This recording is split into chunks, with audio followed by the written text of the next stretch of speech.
Pretty picture here on MSG Plus as we are off and running on this Friday edition of Aqueduct Insider. The days keep getting shorter, but they end like this every single racing day, and just a breathtaking sight as we catch up with all of you. We're delighted about that here on MSG Plus. It's Jason Blewett, Maggie Wolfendale, our second floor clubhouse studios. The Big A, Maggie. Well, another weekend, and this place will put its best foot forward. A lot going on here tomorrow afternoon. Yeah, exactly. We have the handicapping challenge coming up this weekend, which is headlined by the Red Smith that we have tomorrow's card, and we're gearing up for the end of this month with Holiday Fest in 2 weekends from now. Yeah, and just a little bit of news about it, too. Yeah, 15 days out from the November 29th Grade 1 Cigar Mile, worth at least $500,000. Now, speaking of big mile races on this circuit, the Metropolitan winner from June, Powis Malice, returning as a 5-year-old, has not raced since the Whitney, came out of that race when he did not lift a hoof with a bone bruise.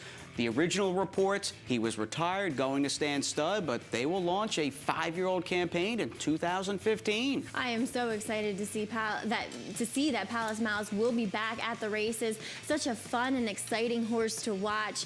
And you know, it's nice to keep these horses around for a bit longer. He gave a lot of people a lot of thrills, and excited to see him as a 5-year-old. 3 chimneys bought in, and they were expecting to stand him as a stallion, and he's banked $2.6 million plus. Won the Belmont, won the Met, but I guess all reports with the bone bruise, they've gone over the X-rays. He's set to go. So back to Todd Pletcher. Powis Malice is likely to go, and we'll look forward to him in 2015. We won't have to wait as long, potentially, to another horse with Powis in his name. In fact, it's the New York-bred Powis. 2 Grade 1 wins on the year. He last ran 6th in the Breeders' Cup Sprint, and he may run here during Holiday Fest. Yeah, exactly, on Thanksgiving Day in the Fall Highway. Or Linda Rice alluding to the Cigar Mile might be stretching it out a bit for him, but she might go for the mile distance with Powis, who's had a tremendous season thus far. Didn't necessarily fire out in California, but I'm guessing he's healthy and ready to go for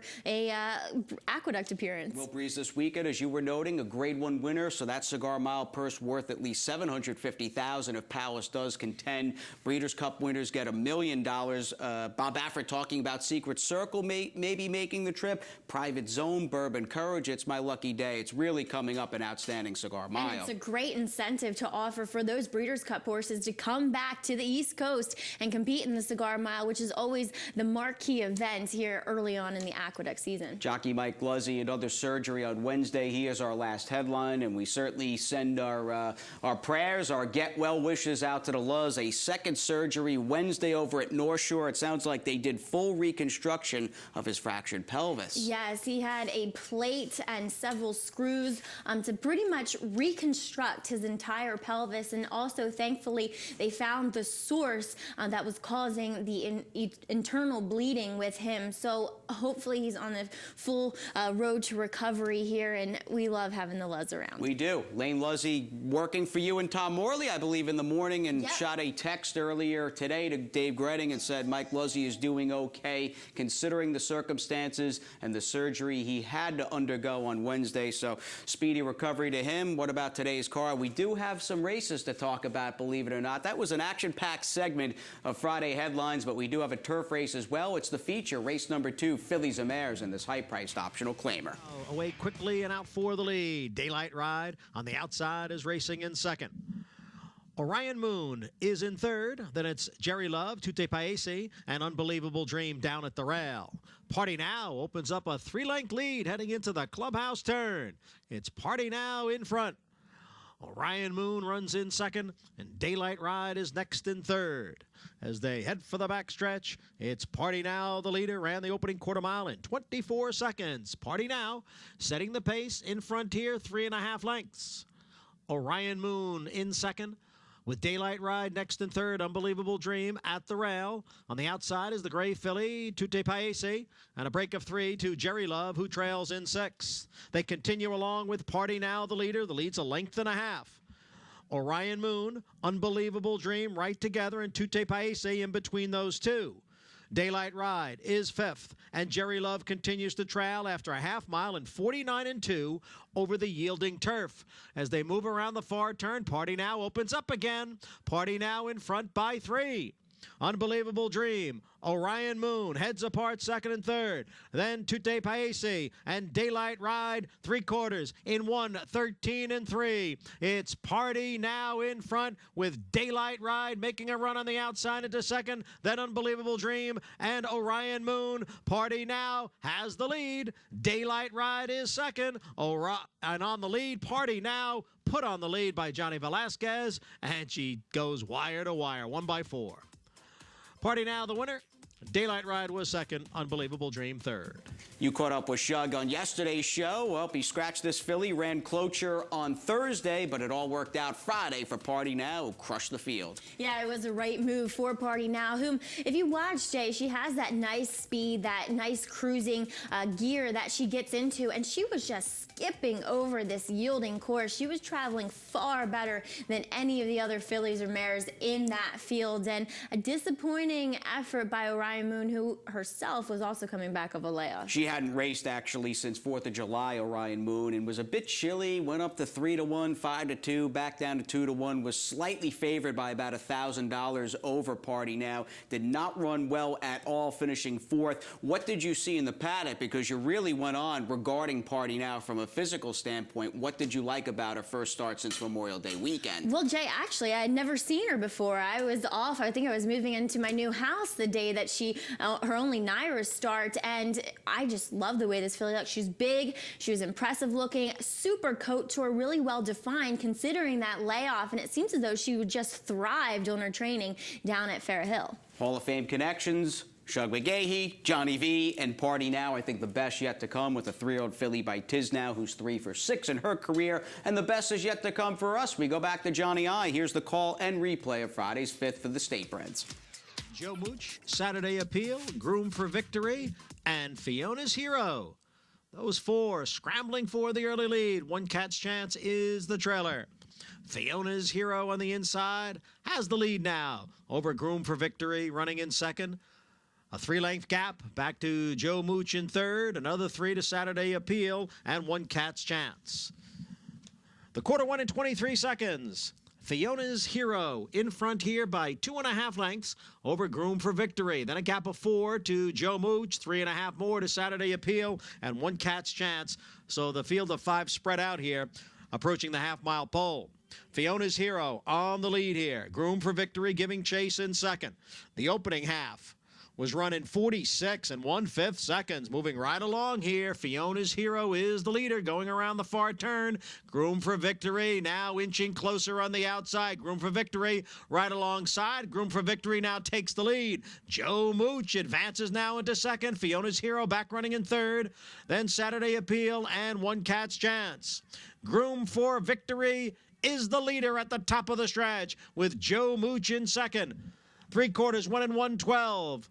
It's Groom for Victory in front by 3. Joe Mooch in second. Saturday Appeal takes third, then Fiona's Hero and One Cat's Chance. Groom for Victory, the 9-year-old gelding, keeps rolling along. Consecutive victories here at this meet. Groom for Victory wins by 6. Joe Mooch second. Saturday Appeal third. Johnny I mentioned it, 2 wins already at the meet. 2 wins, in fact, for Groom for Victory, separated by just 7 days. Pretty good. Yeah, it was the writing on the wall 2 days ago. The 9-year-old and this 9-year-old once again in the winner's circle, 15 for 53 now lifetime. And this win here today put him over the $700,000 mark in earnings. He's the son of a Belmont winner in Victory Gallop, shows up, dances every dance, goes out for a trainer, or went out for a trainer who's very aggressive with his stock. David Jacobson, Cornelia Velasquez, and Drawing Away Stable teaming up with Groom for Victory, who was just much the best and powered home in race number 5. He was once again. I do like watching this old boy win. No, he's a good one, has that tactical speed, put himself right in the game. And as we throw it to break, we actually end this first segment on some terrible news. And I want to remind everybody that Adam Sigler, at the age of 41, passed away on Wednesday, a tragic death. What a great guy. It's hard to illustrate the kind of person Adam was. Always had a smile on his face, always came, with his brother and his dad to the paddock to watch the winning move horses run, and such a positive attitude, just a complete loss, and our prayers and thoughts go out to the Siegler family. Could light up a room. It is really sad. He will be missed, a guy we will love for the rest of our lives, as we take a quick time out on MSG+. Back at the Big A, that clubhouse turn, we'll see plenty of action. In fact, a 9-race card tomorrow afternoon that kicks off at 12:20. As Maggie said earlier in the show, anchored by the Red Smith, the last graded stakes race on the Naira turf for 2014. And we hope you're out here. Quarterly Community Series, Saturday, November 15th, right upstairs, second floor of the Big A, or third floor if you consider the ground floor the first floor. 9:30 to 10:30 a.m. in long shots. Mark your calendar. It is Jason Blewett, Maggie Wolfendale alongside. We ended the first segment on a tough note. We're glad you're with us, though. We have a lot more racing to cover on a big Friday here at Aqueduct. Yes, we do. As always, some good racing action this time around, Jay, from the 2-year-olds. Yeah, let's check it out. Race number 7, John Abrial with the call once again from the gate. 2-year-old state breds going 1 mile. And they're off. Cool Cat Strut, Arctic King, Scattered Dreams from the outside. From mid-pack, Mark My Style moves up towards the rail. It's Humboldt and Frost as they head up the chute. Humboldt and Frost with a narrow lead. Mark My Style's in between horses, Scattered Dreams on the outside. Then a break of 3. Back to Come Around, who's running in 4th. Cool Cat Strut now in 5th. And Arctic King, the gray, is 6th.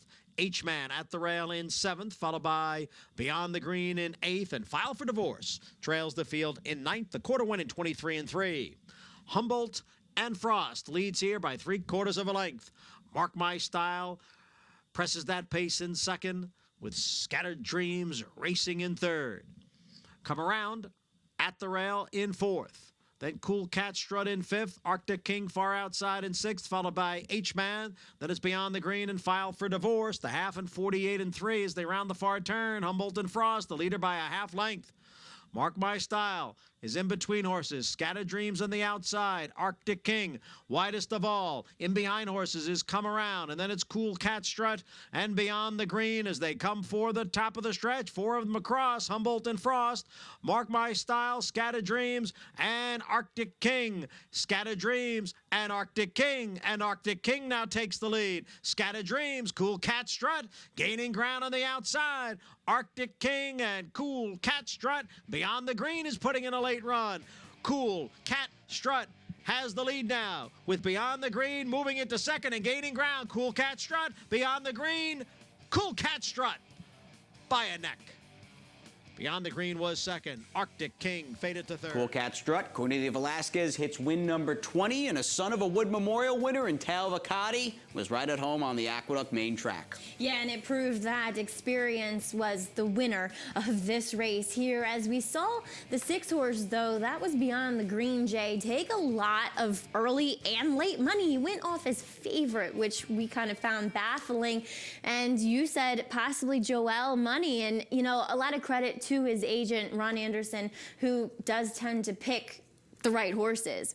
Well, I mean, you're dealing with an agent, that was, representing Chris Antley, Gary Stevens, Jerry Bailey. The list really goes on and on. Alan Garcia before picking up Joel Rosario, and it nearly worked out for Beyond the Green, who perhaps maybe a little overconfident there approaching the top of the stretch, but that horse did run well in defeat. Second time out for trainer Jimmy Ryerson. Dominic Chatino, however, sending out the winner, Cool Cat Strut, a horse Junior Alvarado was expected to ride and originally named on. We hope he's doing okay, and we'll see what the story is down the line with Cool Cat Strut, who will go up in class. And for us, the story, well, the next chapter on this show, what else happened on this Friday card? Let's send it back to Johnny I for the calls of 1, 3, 4, 6, 8, and 9. Heads for home. Diane Still Works and Ozone. And Diane Still Works has now taken over the lead. Ozone is back running in 2nd. Then it's Kisses for Romeo, Twin Lights, and Nejma. Diane Still Works draws away in the stretch, and Diane Still Works is the winner at even money. Ozone held 2nd, Kisses for Romeo 3rd. The quarter pole, Distant Thoughts has the lead as they come into the lane. It's Distant Thoughts by 3 lengths, now by 4. Torrin on the outside has moved into 2nd, and Giant Joe is now third. Distant Thoughts has put a lot of distance between himself and the rest of the field. He just draws away in the stretch. Distant Thoughts, the big favorite, wins convincingly at 1-9. Then time for Harlan. And is she hot? There's a quarter of a mile to the finish. Rachel's Temper on the inside and Teresa's Candy Rose on the outside. Rachel's Temper, Teresa's Candy Rose all out and driving as they pass the 8th pole. Rachel's Temper, Teresa's Candy Rose. Now nothing between them with a 16th to the finish, and Teresa's Candy Rose has taken the lead. Teresa's Candy Rose prevails by almost 2. Rachel's Temper was second. Big break. Back to time. Pleiadian towards the rail. The three of them in the stretch together here.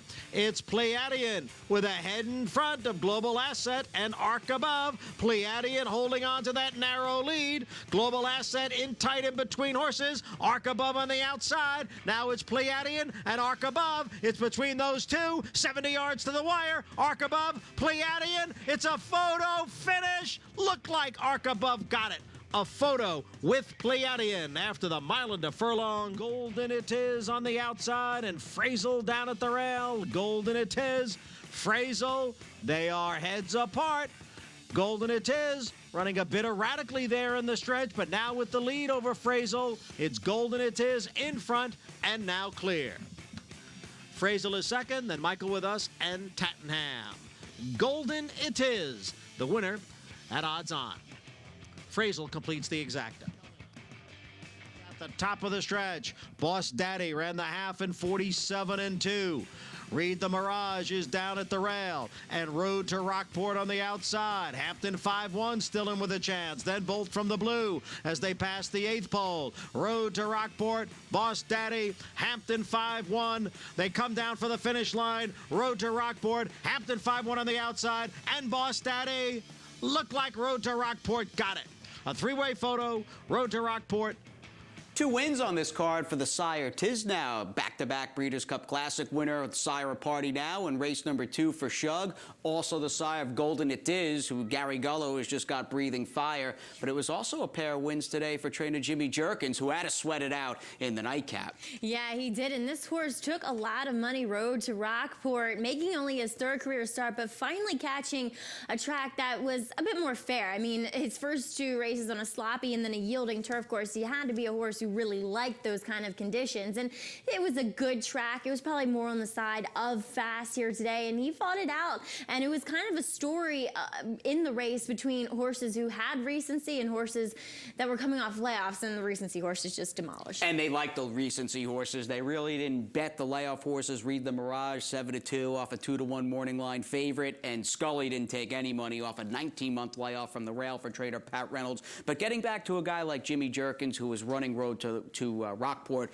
for the 3rd time in his career, is he a trainer who you normally see move up his horses the more they race? Yes, I think he's a trainer where he's not necessarily having them cranked up to win first time outs. And when they're young, he seems to develop them a bit more and, for the most part, keep them going. He does a great job. As far as conditioning is concerned, his horses always look extremely healthy. 4 wins at this fall meet here for Jimmy J. Had a little post-Saratoga, I guess, Belmont Fall lull, if you'll call it. It happens. Horses go through conditions. Horses hit the sidelines. You got to give horses breaks every now and then. They're not machines, but Jimmy firing on all cylinders, along with Angel Arroyo. As we look at the rider standings, another Friday in the books. In fact, our 3rd Friday card of the fall meet, and Cornelia Velasquez, who owns 2 Aqueduct riding titles in the past, your leading jock with 20 wins. Yeah, he just is keeping an eye out. He's about 2 lengths behind him, like he probably wants for the rest of the meet here at Aqueduct, and just riding a lot of horses for trainers who win here. David Jacobson, Rudy Rodriguez, to name a few. And David, based right here at the Big A, runs a lot of horses. It is a numbers game at times. He's very aggressive with the stock. Even look at Groom for Victory earlier in the afternoon. 15 wins. Rudy did walk away with the training double as well. He's got 6, and Jimmy Jerkins did okay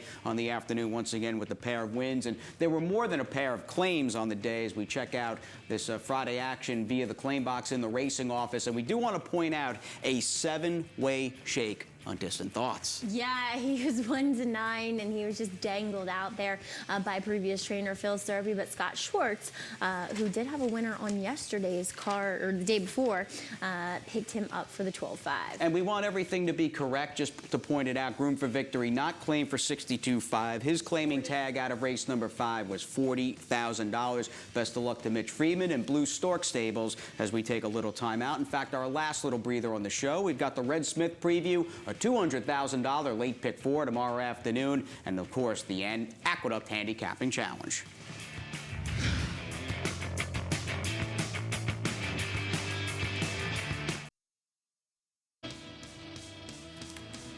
Back here at the Big A, 9-race card, 12:20, the first post tomorrow afternoon. The fall meet is in full swing, and a turf-graded season that began Kentucky Derby Day, May 3rd, with the Grade 3 Fort Marcy at Belmont Park comes to a close tomorrow afternoon. Race number 7, the 55th running of the Grade 3 $250,000 Red Smith. We go a mile and 3 furlongs on the Aqueduct turf. That is 3 turns over a grass course listed yielding today. And Chad Brown, as is usually the case, it seems, really has the major contender in Big Blue Kitten. Yeah, and this horse has been just fantastic throughout his career. He emerges out of that Canadian International, and he was a late gaining second place finisher to Hillstar in here, and it was a bit of an oddly run race where I didn't think they went absurdly fast up front on the engine, but I guess that's just how the races were kind of playing out that day at Woodbine, because all the closers just were full of run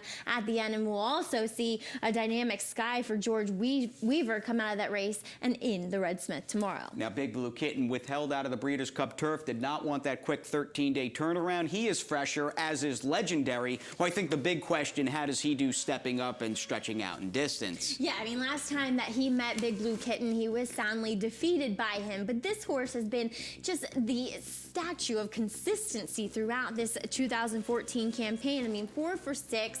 He runs about the same speed figure each and every time. And this was Niles Seville's first graded stakes win. So Legendary, just a consummate professional for his trainer. Todd Pletcher, 3 horses in the Red Smith. Red Rifle, Unitarian, and Micromanaged, turf debut, Orange Cap. Pretty gritty in defeat. It was really game, and it was not like it was a firm, fair kind of course. You had to be a true turf horse, and I think he may have found a new home here for Todd Pletcher.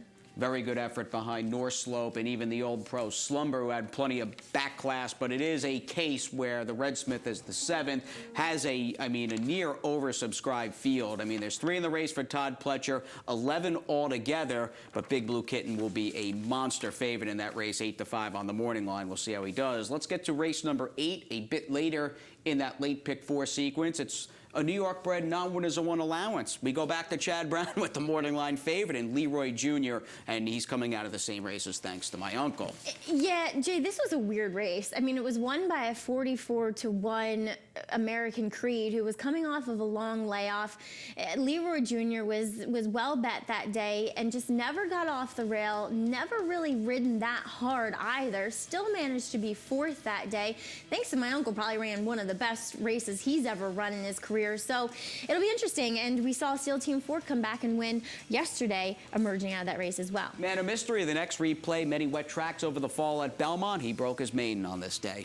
Yeah, but his first effort, which was on a fast track, I thought that was pretty good. He ran behind Wild Knight at the Opera, who was a return winner for Mark Henning, and this is a horse that's could be on the upswing. He's lightly raced, only 2 starts for Mark Schumann. Is that the same case for Mighty Zealous, who's coming in off a maiden win back in June, on June 8th, in fact, for Linda Rice? Now, this is a horse who kind of had an easy go of it this time around, breaking his maiden, at least on the front end there. It was where he was most comfortable. I don't think he's going to get the lead here in this spot, and he is coming off of a layoff, so I'm a little more leery of him. Leroy Jr. looks like the controlling speed. We shall see if he can finally break through this non-winners-of-one condition. He's had a lot of layoffs. There's been a lot of stopping and starting, but Chad Brown, I'm assuming, has him primed with Manny Franco, who, speaking of being primed and ready to break from the gate tomorrow, it's Andy Serling with who to look for on Saturday. Saturday's 6th race is where I want to go, and the 6th race is a maiden race. I'm interested in the 5 Called Daddy for trainer Mitch Friedman, a horse that didn't like the turf last time. First time out, this horse took a ton of money in a very competitive maiden race up at Saratoga, especially considering these connections. Usually a sign the horse can run. Well, showed some speed, tired badly, but Called Daddy drops into a maiden claiming race the first time, and the 6, Whatever You Want, is really the only major competition on paper. Well, I'll take my chance that Called Daddy will be up to the task, dropping into a maiden claiming race for the first time in the 6th race on Saturday. November 26th, 1994, and thank you very much, Andy. Best of luck to your pick tomorrow for Mitch Friedman dropping down. But November 26th, 1994, coming up on 2 decades ago, the Mighty Cigar winning what would be the 2nd time in his 16-race win streak, the Naira Mile. And which is now renamed the Cigar Mile, obviously, Jay. And it's kind of fitting that we watch this replay of his 1994 Naira Mile, as unfortunately he did pass this year, but he is a legend. He is immortal in many people's eyes as a racehorse, and people turned out in droves at the Kentucky Horse Park this afternoon to pay homage and tribute to the great cigar. Let's do it. It's the 1994 Naira Mile with the one and only cigar. Swamp King and Storm Tower. Storm Tower is the first away, and Storm Tower is the leader. Toward the inside, Swamp King is running in 2nd. Cigar is 3rd. Bertrando, unusually, is 4th in the early going, but now he's moving up and moving on through between horses. Devil Is Due is right there, 5th on the outside. Key Contender is running 6th toward the rail, and Ulysses is now 7th between horses. American Chance is running in 8th position. Punchline. Then down toward the inside, it's Ataka. Harlan is near the back of the pack. He's about 10 or 12 lengths from the lead. Brunswick is the last of 12. Moving toward the half-mile pole now, and Swamp King is the leader. Bertrando is 2nd as they pass the half-mile pole.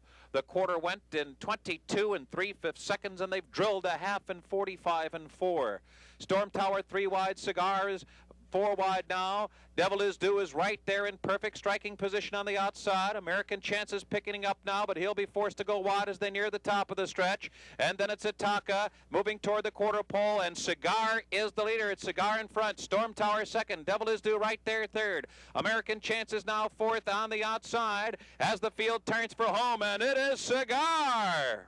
Cigar coming to mid-stretch with a 5-length lead. Devil Is Due 2nd, American Chance, and then Punchline on the far outside. They're coming down to the final 16th, and Cigar running a monstrous race today to win the Naira Mile. And he did it decisively. He beat Devil Is Due by 6 lengths, and Punchline was 3rd. And that was the 2nd win in a streak that would eventually come to an end. 16 consecutive wins in on August 10th, 1996. But a race that's 20 years old, you've seen it many times. It still takes your breath away. It really gives you does. goosebumps. Got the chills and put a huge smile on my face. Now the one and only, the incomparable Cigar. Tom Durkin getting the Big Sport of Turfdom Award as well. So very cigar-centric show with Tommy D as we wrap things up on this Friday edition of Aqueduct Insider. For Maggie and myself, thanks again for tuning in. And we'll see you tomorrow right here from the Big A.